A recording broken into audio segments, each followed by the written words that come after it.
He's allowing him to have his own internal, this is getting me a little bit, he's allowing him to have his own internal sort of discussion about this. He's not telling him what words to tell that little boy. He's saying, see that little boy and allow him to heal. So in Corey's mind, he may be saying something like, he could be apologizing to that little boy. He could be saying, I'm sorry. He could be saying, I forgive you. He could be saying, it wasn't your fault. Whatever it is, that's something that's sort of naturally happening internally. And that's something that the therapist doesn't need to hear necessarily. Hey everybody, if you're not familiar with my channel, my name is Dr. Robert Duff. I'm a licensed clinical psychologist and an author, and today I want to react to a video for you. Really cool video. It's called The Therapist, and it's with Corey Taylor, the singer from Slipknot. You may be familiar with the metal band Slipknot.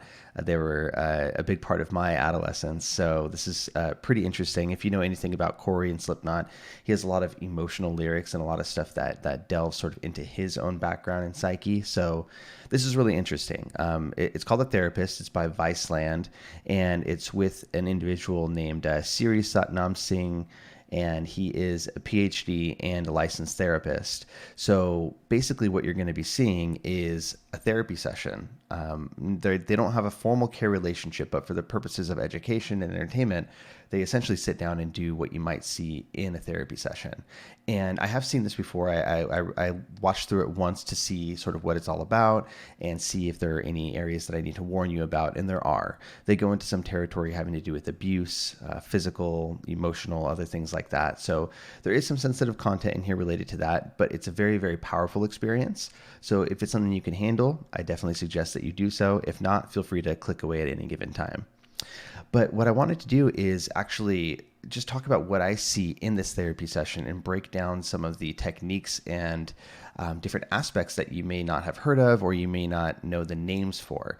The individual that does the therapy, the doctor here, is really, really good. He pulls in a variety of techniques, and a lot of things are really masterful. And I just want to point that out and give you sort of a little insider view into what it's like being a therapist. So let's get into it.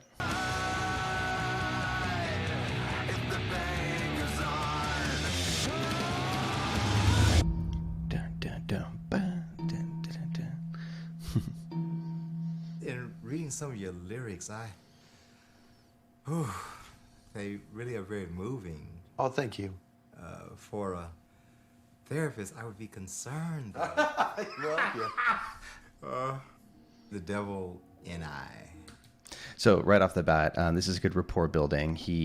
There's this concept called disclosure, which is where you talk about things related to yourself. You know, the therapy session isn't about you as a therapist, but sometimes in order to bring the person sort of into the room with you and get them to be feeling comfortable, sometimes disclosing something on your side is very helpful. And in this case, the therapist isn't saying anything about, you know, his own experiences or anything like that, but just simply the experience of having read through some of the lyrics of Corey's and saying that they were affecting him in a certain emotional way. So that sort of honesty is a good way to sort of get them on board together. That song in particular is one of those things where it was like I had to write that song to be able to figure out how I was dealing with the death of my friend. We have an addiction to light in this culture. This is dark. Yeah. And I always say the divine is also in the dark. All of my tattoos they deal with that. They deal with the duality, because you can't have that dedication to good without admitting the fact that there is darkness. So what he did was a really cool example of, he didn't necessarily have to ask a question, but he wanted Corey to keep elaborating. And so he basically picked up on the subtext of what these songs mean. And so he says, we have an addiction to light, this is dark, but you need both, right? And so he kind of picked up on the underlying themes there and stated them. So this is almost a form of what we would call like restatement, saying things sort of in your own words. And you can often make it as a statement rather than asking a question or telling them to keep going. You say, wow, these things are difficult for a young boy to deal with. And then they say yes, and they elaborate and keep going. So that was a great example of how you can sort of just keep the conversation rolling along, keep them elaborating without having to probe and pull these questions. You just sort of make an observation that's in line with sort of the underlying current. There was no real protection from a lot of the things that we were being exposed to. Such as? Domestic violence, especially against women, especially against us. sexual violations, like pornography. Yeah, a little bit. Ever seen adults engage in a sexual act in Yeah, front of yeah. you, or hearing noises in the other room? Yeah, and we moved around.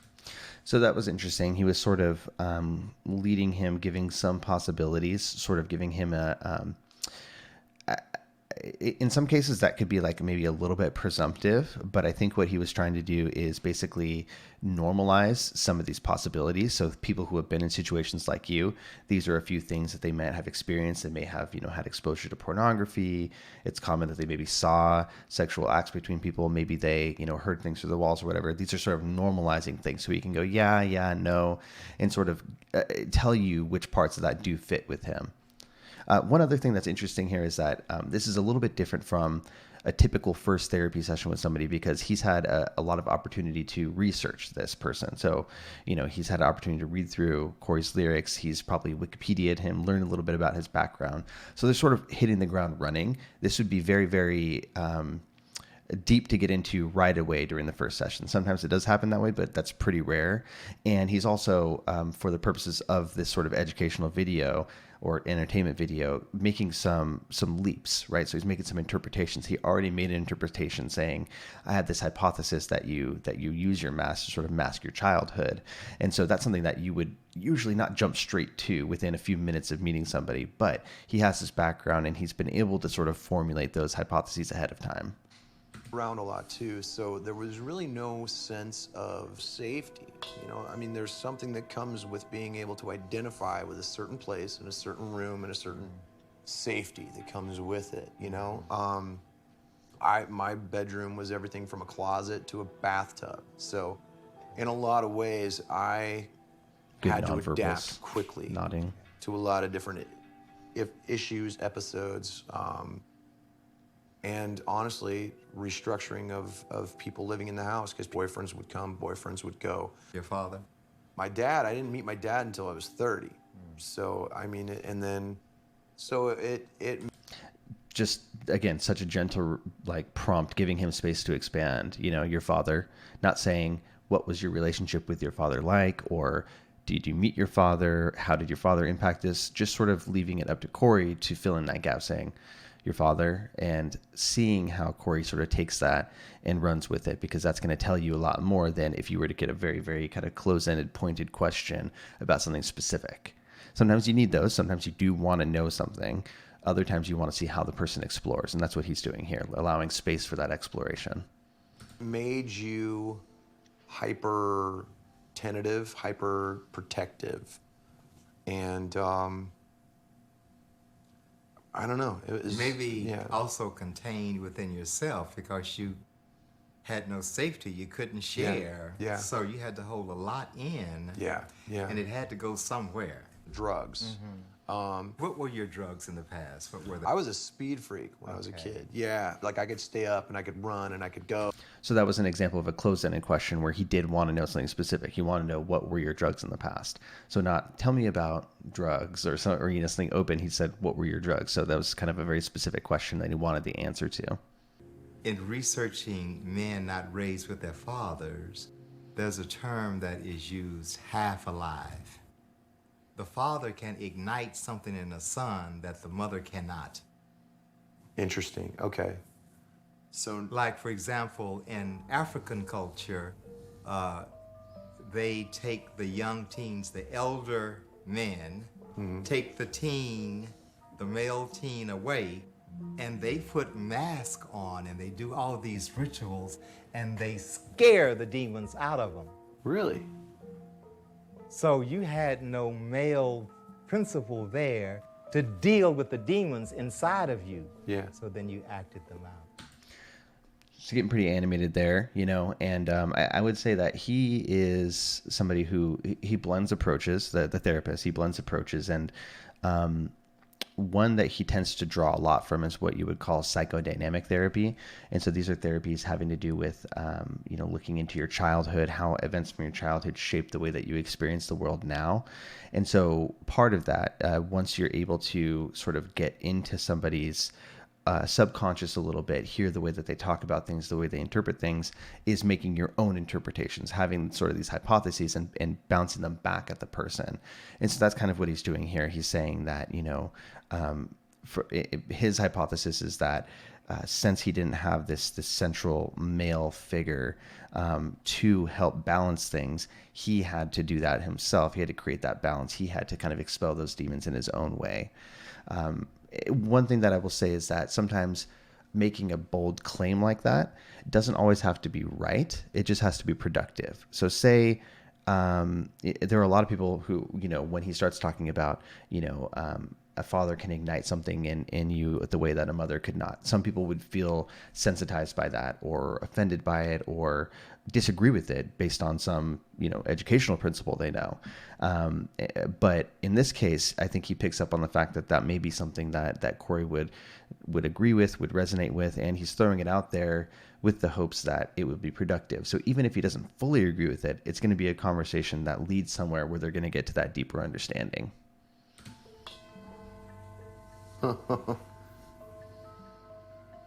So you did not have that in your life on a consistent basis. Yeah. So that's why they say half alive. Interesting. So part of you was dead. That's just a bold ass thing to say to somebody. Part of you is dead, and I appreciate that in a way. Just throw it out there and let them react to it. You spoke up, but nobody really heard you. That's why the music's so loud. It's like this cacophony of sounds that has almost a war experience. To me, it's like this barrage of music. Okay. And it's like creating a message out of chaos, like reaching your hand into white noise and pulling out the exact message that you wanted to convey in the first place. So there we go. He provided an interpretation. It didn't fully hit the mark, right? He said, I think that you create this loud music to sort of be heard. And Corey's saying, he's kind of saying maybe, but I'm making this loud cacophonous music so that I could find that thread through it and make sense and order that chaos. So that's a way where kind of a not fully correct interpretation can lead you down to that deeper point of understanding. these lyrics, and what are the lyrics? The song Bother, of course, just... Yes. That came from a really heavy spot. So talk about your relationship to self-harm. Fantastic open-ended prompt. So rather than saying, have you ever self-harmed? The person would say yes or no, or they may say, I don't want to talk about that. So him saying, talk about your relationship to self-harm.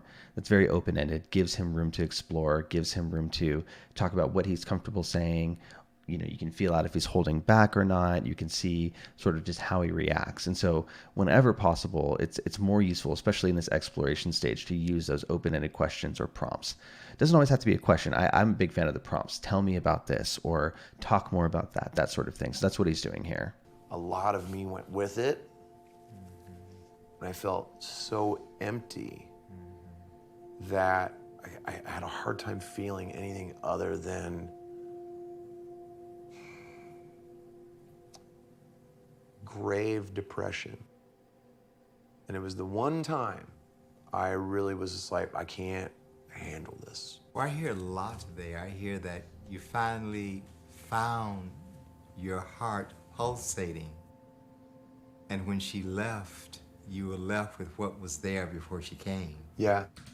So great, fantastic, like restatement, right? So taking what he said, encapsulating it into sort of a smaller package and reflecting it back at him, restating basically him saying that, he found something in this person and then felt like he lost it. So there's a sense of loss there.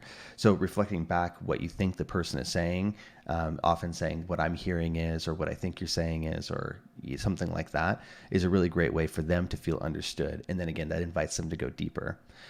If I'm hearing his intention as well, there's maybe a little bit of a reframe going on, that not only was this just all tragic and a big loss, but it's something where the reason the loss was so impactful is that he found a little bit of the potential, a little bit of his capability that he can feel something, he can have this part of him ignited.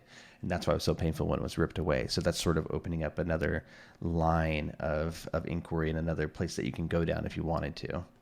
My grandmother, who has been the one person in my life, she came and picked me up, and she was so disappointed. These are, I know he's getting into emotional territory. You can see him sort of welling up, accessing that emotion now. And these are really powerful moments where you see him kind of looking wistfully. Like right now, Corey he's there in his mind. He's imagining what happened. So this is something that, when you have memories, especially ones that are traumatic or just really, really impactful, you store them along with these sensory cues, meaning what did it look like? What did it smell like? What did it feel like? And so he's sort of getting back there. And for somebody who has maybe PTSD, something like this sort of recollection would be really, really tough because they would feel like it's happening to them again. I don't think he's there with this. I don't think he's re-experiencing it, but he is almost painting it in the room. This is really silly, but there's the scene in, what was it?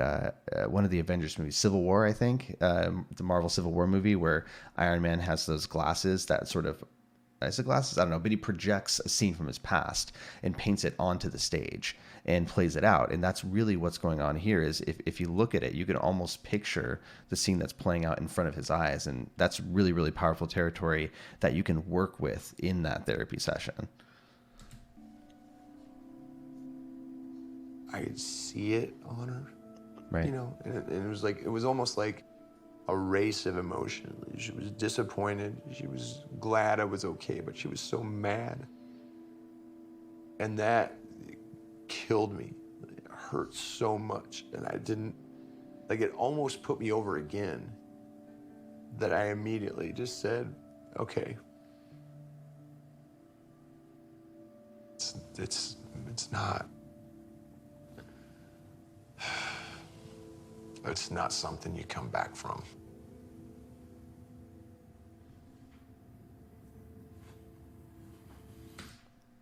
Really good. He's probably about to say something, but he gave him a lot of room to feel that.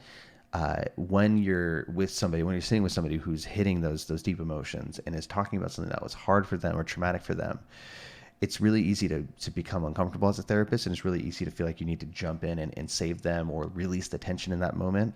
But having some silence and letting them feel that, giving them the opportunity to feel it is really, really important, because sometimes that is what they need. Rather than avoiding those thoughts and running away from them, they need to allow themselves to feel them. And what better place than in the room for therapy? Childhood sexual abuse, that would be even though you weren't touched?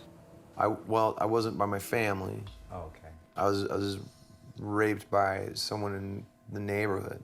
Okay. It was an old, How old? So I hate to interrupt that particular story, but so there, I wouldn't say he made a mistake, but you got to be careful about making an assumption, right? Saying, oh, you weren't touched. He doesn't know that just didn't come out yet. So you might say something like, childhood sexual abuse. You talked about these things. I haven't learned yet whether it's gone farther than that. And you might leave some space for them to fill that in or not, and then continue on if not, or whatever the case may be. But making that assumption is something you need to be careful about. And sometimes the way you ask something is really important. I find that a lot of medical doctors have a little bit of a hard time with this, where they say, okay, so I'm assuming no history of this, none of this going on. And the way they phrase that makes you think like, well, okay, so you're telling me I shouldn't have that, right? So of course I'm going to be a little bit more guarded. So the word choice is something that you really have to pay attention to. How old were you? 10. How old were they? 16. Well, that could attribute to a lot of the acting out behavior. Yeah. I never really knew where it came from until you shared that. I knew Dad wasn't there and Mom was unstable, but that is a severe psychological wound, especially for a young man. It's very damaging to the psyche. So he's, again, making a pretty strong interpretation there. It's not unreasonable to suspect that something like that would have a deep impact on you. And I think he's assuming that at this point, as they've kind of collaboratively weaved this story together in the therapy session, the fact that that did come out spontaneously is something really, really important. And so in his mind, he's drawing the link, between that to the acting out behavior. And that's something that he feels is quite important. That could or could not be the case. I think it's a pretty safe bet, but of course there are people who are very, very resilient to certain types of trauma. And it just may be that particular trauma wasn't the most impactful, whereas another trauma was. So, it's something that I think you need to make sure that as a therapist, you can make that interpretation, throw it out there, see how it sticks and play with that. But you also need to remain open to the possibility that you're not totally correct about that. Today, that feels like the head on the nail of the original cell from which all of your symptoms, your drug addiction, your masking, your trying to give your heart to someone, them abandoning you. Again, you felt like you trusted someone and they, you know. He's replaying this narrative they talked about, and it's striking a chord. You can see in his face. That's the work. All of this other stuff is symptom. So you are a rape abuse survivor.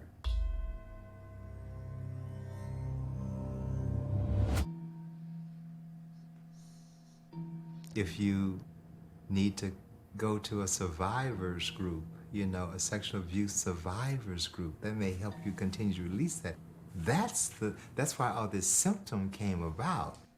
So continuing to kind of drive that point home, continuing to provide that interpretation, I think him saying you're, a rape abuse survivor, shooting that identity toward him and seeing how it lands is something that's really interesting. And from the look on his face, it's something that Corey hadn't considered before. He didn't think of himself that way. And so sort of trying that hat on and seeing how that affects the way that you perceive what you've been through and what you're feeling is something that is, at the very least, quite interesting. Yeah. I never even thought about that. Yeah, there it is. It's heavy stuff. That's going to go beyond one session to think about and chew through. Just close your eyes for a second and just... and pucker your lips, inhale through your mouth. Exhale through your nose. We're consciously breathing. It's very private. I'm not going to ask you anything to share that you don't want to. But please have the experience while we're here of healing this wound. And all of your subsequent, I'm sure you became sexually promiscuous at times. I'm sure you had periods to where you didn't want to be touched. It's his eyebrows, definitely, that one. I'm sure you may have had periods to where you felt sexually inadequate. That one too, yeah. Go through that now. So he's inviting him to do some exposure work. Exposure isn't always being exposed to something. Exposure is a term for approaching something that causes anxiety or discomfort rather than avoiding it. With traumatic memories, avoidance is the biggest thing because we don't want to think about it. It sucks to think about it, makes us have flashbacks, all these things, but that makes it bigger and more powerful. And so when you have somebody in a situation like this where they are feeling strong enough and safe enough to start to approach those things, you can invite them to do some of this exposure work. And so he's, in this case, allowing him to do it in his own way, saying, just have that experience while you're here, while you're in the safe space. And that can be corrective. There's this term, corrective emotional experience, where, you get to paint a different narrative of the emotional experience than you could before because you're in this different setting. And that will allow you to, when you take out that memory, put it back into your memory with these new understandings. And the more you do that, the less threatening that old memory is going to be. So this is good stuff. And leading with the breathing is a great way to do that. And feel what you see. Don't run away from it. Don't avoid. Open your mouth wide.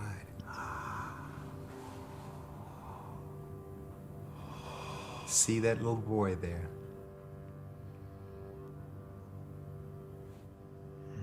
That Quit pain. fighting. Just let the little boy heal. Man.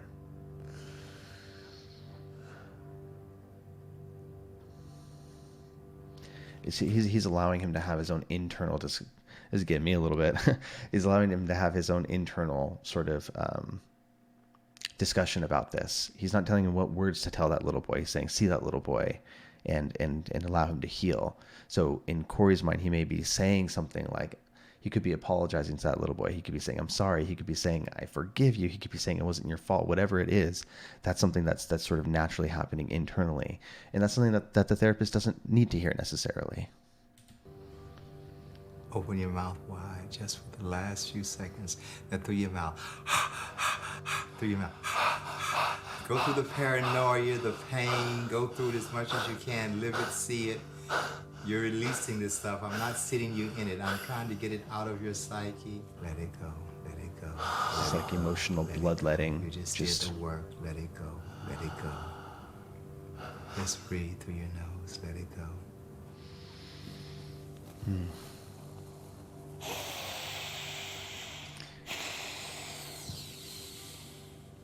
Now, for anybody that's scared about potentially doing something like this in therapy, this is something that, you know, this would not be first session work necessarily, like I said. And Corey is somebody, like I said, he's been through a lot of life. He's very open about these things. You can pick up a lot through the music and lyrics that he writes.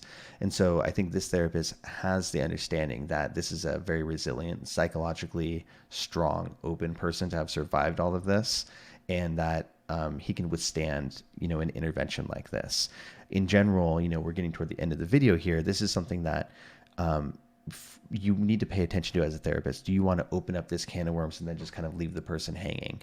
Or is this something you're going to be able to kind of bring them up and then bring them back down and have material to work with, but let them sort of coast out and continue that process in a way that's not overwhelming and really detrimental? So I think that this is, you know, he's obviously been doing this for a very, very long time. You know, some of these things are really masterful that he's doing, the way he's picking up on some of the subtle cues. So, you know, I think that he understands that this is something that he could handle, but that is something that a therapist is going to need to be aware of.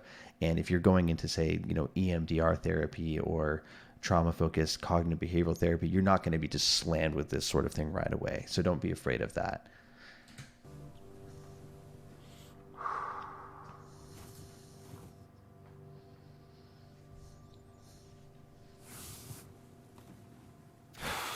Just let him come down.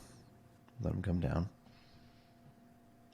It's crazy when you walk in, you think you are pretty aware, pretty awake, pretty in tune, and all of a sudden you realize that maybe there were bits of you that were very much asleep. And suddenly those nerves are awake and your mind is awake and you've seen things that maybe you only saw when you were asleep. So that, I think that's very, very fitting. He's essentially talking about the unconscious or the subconscious, you know, and that's the playing ground, and that's the main focal point of these sort of psychodynamic or psychoanalytic therapies. These are stemming from, you know, Freudian therapies even. And so, you know, by hearing what Corey says, reflecting certain parts of it back to him, learning, letting him explore, and then making these interpretations, you start to pull out pieces of that subconscious, those threads that are there but are not necessarily on the surface that he's fully aware of. You bring those out into the light and become aware of those subconscious needs or wants, desires, things like that. And that's part of the process that's healing. I suspect that Corey would say this was a very healing experience for him. I guess our journey has come to an end, and I look forward to greater things and more success, and I hope you got some resolve today. I feel pretty good about that. Okay. Yeah. Cool. So that was really cool. I think I would love to watch more of these. This is the first one of these that I've seen. I think there's a series where they're doing this with other people, and I think it's a great sort of insider view into what therapy can be like. I think it's important to remember that this is somebody who is very experienced. I said, kind of probably a master therapist in their own right. So pulling from a lot of different disciplines. We saw some psychodynamic work with this unconscious that we were talking about. We see some behavioral work, having him approach traumatic memories rather than running away from them. Lots of really, really good helping skills, the reframing, giving space to explore without jumping in to save him. A lot of really, really good stuff. And so I hope this is interesting for you. If you would like me to respond to any more videos like this or any other type of content that you would like a psychologist take on, please let me know in the comments, and I'll definitely consider it for more React videos in the future. Thanks, guys.